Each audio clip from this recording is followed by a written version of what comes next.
Hello, Augies Worldwide. I'm here with Trevor Oman, our Ask Dave editor for the summer, to take a look at some more questions that have been sent to hamradioanswers@gmail.com. And let's see what we can do. Trevor, what's the first one up? All right, this one is from Walter, and he can receive, but he can't transmit on his Yaesu. You've got to learn these acronyms. Yaesu FT897D. Okay, by the way, FT is their model designator for transmitters. The 897 is the series, and the D means it has a built-in antenna tuner. All right, he's an old-timer having trouble with digital. He's got himself all connected up for WSJTX, and I'm presuming is wanting to try FT8 or JT9 or something like that. He has a Yaesu connected to a Windows 10 computer through a Signal Link USB on COM 3. The transceiver controlled by FL rig on COM 1. Okay, he receives fine but can't transmit. Can you help a digital dummy set it up? Well, the Signal Link USB should, and it depends on how you set the knob on it, allow, it's the third knob over, the knob on the far right, that sets up the level for when to kick in the push to talk. So try taking the push to talk off the Signal Link USB. Keep turning it up until it does it. You have to make sure you're connected to the right port. There's a port on the back. One of the ports labeled push to talk is actually a push to talk output that goes to a amplifier. So that's not the correct place to connect it. You'll need to connect it where the manual says to connect. And for that, it may be through that microphone jack that you've got on the front. Okay, good luck with your radio. You should have a lot of fun with that. Getting it set up the first time can be very frustrating, and the only word I have for it is persevere. Keep trying new things. Keep checking the manual. Keep going back and forth. Once you get it set up right, it's easy, because it'll stay that way for the rest of them. What have we got here? Carl asks about his multipath problem receiving UHF television. Well, he's got a multipath problem because he lives in a big city, skyscrapers all around, things. He has a real problem receiving anything there. Multipath is a real problem in the city, and I'm not sure that there is an easy solution. This is one of the things cable TV was invented for, was to get around these problems of reception in places where reception was poor. I would, if I were you, try either cable TV for your UHF television or else just keep moving that antenna around until you can get the best. The multipath comes from signals bouncing off of different things, hence they arrive in a phase distorted manner. And you've got a fairly strong signal plus a fairly strong reflection that comes in a little bit later, can cause severe phase interference. And with that can create the multipath. It was especially bad on the old analog television. I'm sorry I don't have a simple solution with you, but cable TV might be the answer. Okay. All right, Ash has a new Baofeng in Radioddity RD5R, and he needs help with his digital monitor mode. Okay. It's got a new Baofeng and Radioddity. The RD5R is actually made by Baofeng for Radioddity. It is a Baofeng radio. It looks like a Baofeng radio. Amazon said that it has a digital monitor to help you find missing DMR information. Is this true? What they're talking about is something called a digital hotspot. Okay, and the hotspot creates what in essence is a tiny little personal repeater that only puts out about 1/10 of a watt. You connect it to the internet, just like the big repeater is connected to the internet. And then the monitor for that, which I'm going to be talking about in a very quick upcoming video on Ham Radio Answers, on your computer screen you can see all kinds of information. The person's name, the person's location, lots of other stuff like that can show up right there on the screen while you're talking to somebody. And the Hotspot software is able to get this by going out on the internet, looking at the registration information for the little number, user ID, that you have to put in to your radio to make it work. So it's called a Hotspot. The one I have costs around $200. They're not super cheap, but they're of interest. So learn more about that in an upcoming video. All right, Gavin, call sign KE8IAN, has a question about the firmware on an RD5R, looking for an FM integrated chip. Okay, he's disassembled an RD5R. Oh well, validated, the warranty went with that, and taken photography of the PCB so he could closely examine the part number and any cold solder joints. Especially he was looking for the FM integrated chip.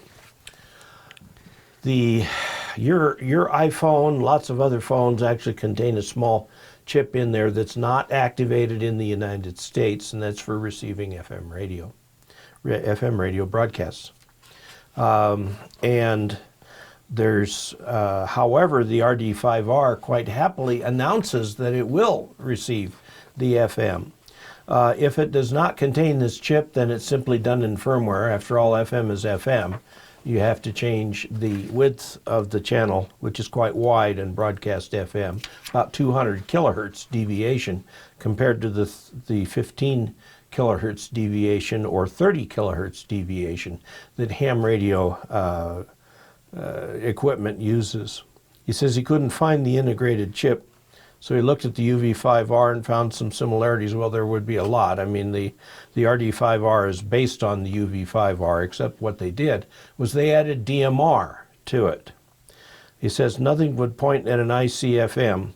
Could it be in the firmware? It would be in the firmware because the radio is actually fundamentally an FM receiver, so it can handle that by playing games with the deviation. So hopefully that answers your question. I don't believe that there's a special built-in chip in those radios for FM. It certainly doesn't have to have one in order to receive FM.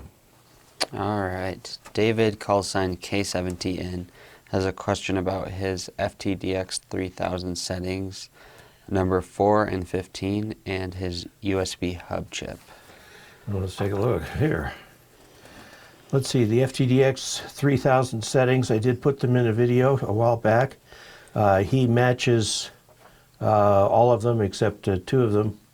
And he is wondering about how to set the transmit gain slider in WSJTX. Way over on the right-hand side in WSJTX, there's a slider for the transmit power. What you want to do is set that so that if you have the power for the radio set, say at 40 watts, you push that slider up until it gets to about 20 watts. So you're about halfway up. And that's where you want that slider to be. And give that a try. I think that'll help. He says confident in the 0 dB level set. Well, yeah.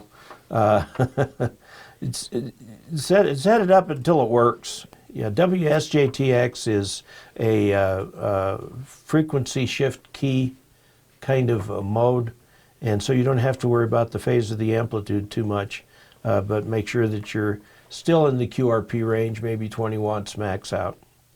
Okay, he's worried about his FTDX and thinks he has a solder bridge in one place. He's awaiting a microscope. I would suggest contacting Yaesu. Those are very small components that they have in there, and trying to fix one of those could be a problem. If you have a suspicion on a specific solder bridge, then contact Yaesu on that. I would recommend that you not try and attempt that repair yourself. All right. Alistair has a question about the 1750 hertz tone on his TYT UV8000E. Okay. The TYT UV8000E I was sent to test was a European model. And so it had that tone. The tone is right in the middle of the audium spectrum, and I think they chose it for maximum annoyance because it's a high-pitched, nasty thing. But it's used in European areas to open repeaters. You push that thing down, transmit that tone for the amount of time that the repeater owner says you need to do it, and then it will open the repeater and you can go ahead and have your conversation. That is not done in the United States.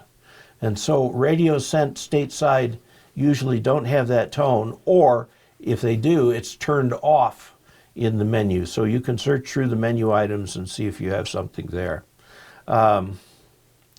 Let's see, when I do the same when my radio is silent, though after 1 to 2 seconds the radio does seem to activate, but no tone is heard, unlike in the video. It depends on the radio. Some of them absorb that tone. Like I said, it's a European feature, not an American feature, so I think that's probably the problem. All right. I'm guessing. Richard has a question about writing files to his radio's memory. Oh, that can be all kinds of fun. He watched 37 and 38. Those are episodes of Ask Dave. Followed you right up to the point you wrote the file to the radio's memory, but there's nothing I can find in my copy of latest chart that gives me that cloning window. Oh, that's interesting. Well, we're not really cloning. We're writing to the radio. Pull down the little draw-down menu that says radio, and one of them should be write. You write to the radio, it should bring up a little screen, or it might just write to the radio. Note that you want to have your volume control set about halfway. The reason for that is because the tones are actually audio tones, and so if the volume control isn't set up the right way, it can't handshake properly between the radio and the computer. That's about the only thing I can think of. From a file to the radio should work, but it should be through Chirp. Let Chirp do the writing. So you open Chirp, read the file, and then write it to the radio. And I've used that so many times in Chirps, and I know Chirp does it very well. But that's what I would think of. Check that volume control setting. Okay, this brings us to the end of another Ask Dave. I appreciate very much what Trevor has done. To do this, by the way, I did give him a copy of the technician book so that he can learn what we're talking about with all these things. I asked him to intern with me because of his film school background, and so we'll help get him set up on his electronics background too. Don't forget to check out www.dcasler.com/support for ways that you can support this viewer-supported channel, and also check out www.dcasler.com/ask-dave if you have further questions to ask. Those all go to Trevor, who sorts through them. We'll try to get through them as quickly as we can. We have a huge backlog, so look for more Ask Dave videos to come. I'm going to be releasing these videos on Fridays. If we get backlogged, I'll release 2, maybe 3 videos on a Friday so that you can have fun looking at those and mulling them over the weekend so that you can pose your own question on Monday. All right, thanks very much, and until we next meet, 73.